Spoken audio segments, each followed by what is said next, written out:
Hi everyone, in this video we're going to talk about the book of Isaiah in general. It's an intro to Isaiah. So first of all, Isaiah is a difficult book that a lot of people have a hard time understanding. But it is an important book because it is quoted more often than any other prophets in the Old Testament. It's more often quoted by the New Testament writers among the Old Testament prophets. It is the most quoted Old Testament book after Psalms. So it's a very important peg that ties the Old and the New together.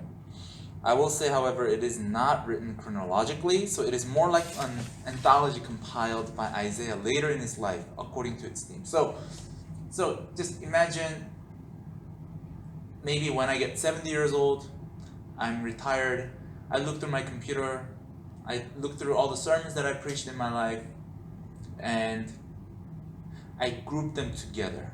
Maybe all the sermons that I preached about the relationship between Israel and Gentiles, I kind of put them together, mash them into one, and then it would have a section. And sermons about salvation, maybe put them together. So Isaiah is like that. So when you read Isaiah, you're going to come across some prophecies that were prophesied like decades later than the other one, but it's found in the next chapter. It's because Isaiah put things together for a purpose, like a thematic purpose. So keep that in mind as we go through Isaiah, that it's not going to be in a chronological order. Briefly on the historical background, Isaiah starts his ministry at the last year of King Uzziah. So who was King Uzziah? King Uzziah was a strong king. He was a prosperous king. He had strong military, although he did kind of mess up in the end, but he was a good king that had a pretty good, successful reign. But in Ahaz's time, Assyria, a superpower in the Mesopotamia, start getting ambitious, start expanding its borders. So Syria and the northern kingdom of Israel form an alliance, pressure Judah to join the alliance against Assyria, because Syria is on the farther northern side and then the northern kingdom is on the north of Judah. So they're the ones that's going to get attacked first by Assyria, but they are too weak to fight against Assyria on themselves. So they want Judah to join them, but Judah doesn't seem interested because the consequence that Judah might face if they lose is that it's going to get destroyed. But Judah could instead be forming an alliance with Assyria, which would guarantee its security. But that's not what the northern kingdom and Syria want. So they form a coalition and attack Judah to join that alliance and so on. So in Ahaz's time, he had to make a crucial decision whether he would ally with the Assyrians or the Syro-Ephraimite alliance. So that's something that happens during Isaiah's time.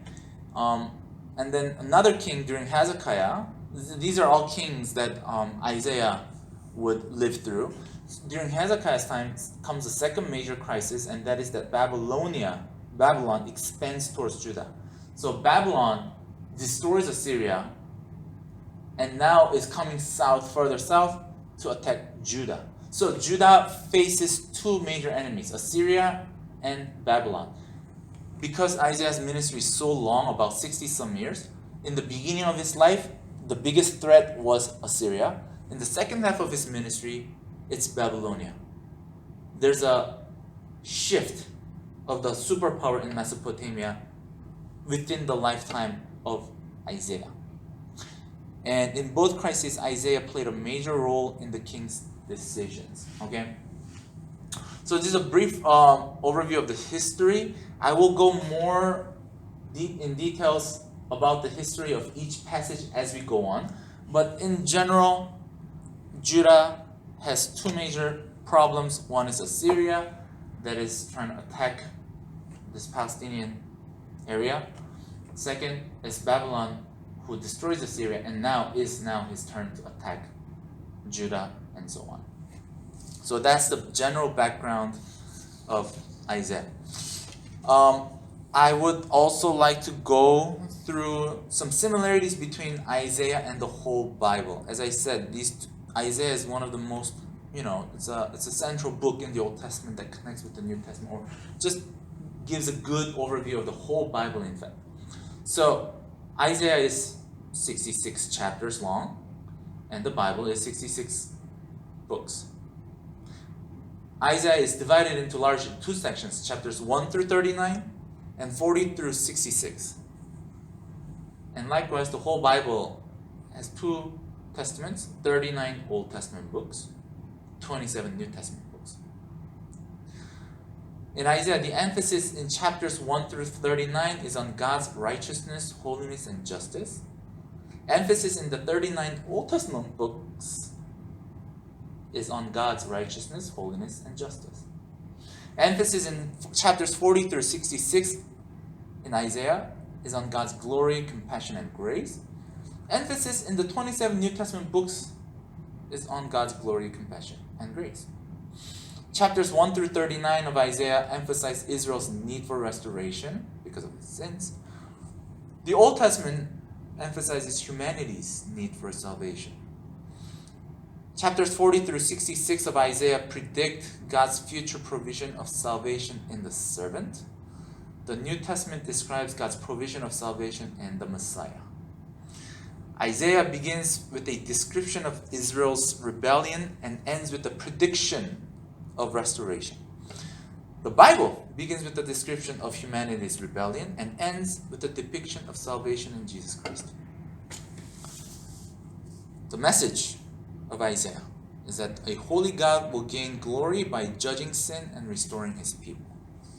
Message in the whole Bible, likewise, a holy God will gain glory by judging sin and saving those who call on the name of his Son, Jesus. So we do see a lot of similarities between Isaiah and the whole Bible. I know 66 chapters in Isaiah, 66 books in the Bible. Is this a coincidence? Is this divinely ordained? We can discuss forever, but we probably will never come to an answer unless we ask the Lord himself. But I will mention one more thing on that. It talked about how first 39 chapters kind of reflect the Old Testament and the last 20 chapters of Isaiah kind of reflect the New Testament.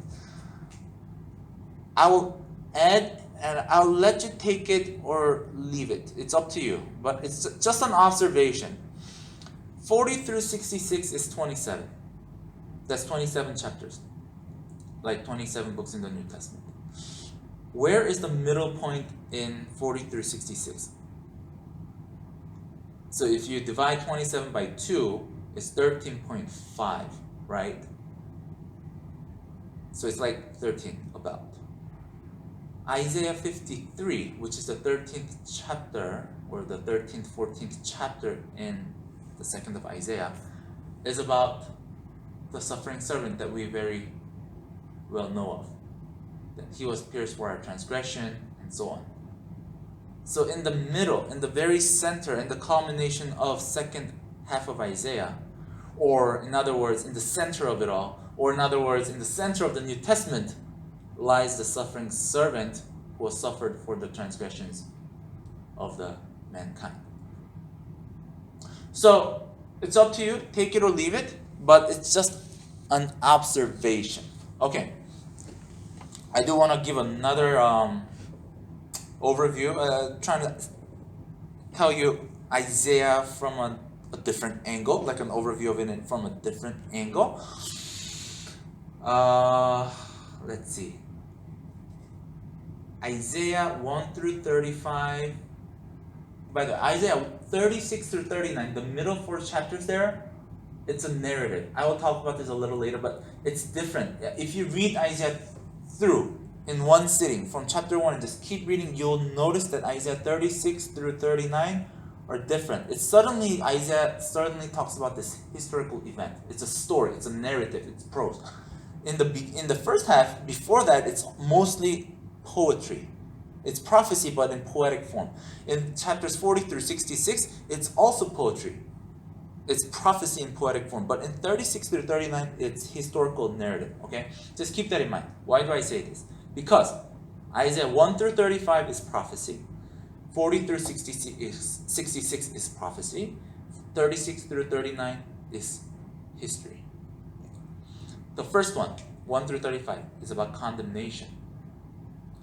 The middle part, the history part, is about confiscation. The third part, Isaiah 40 through 66, is about consolation. The first one, 1 through 35, is mainly about Assyria. The problem is Assyria there. The last part, 40 through 66, it's about Babylon.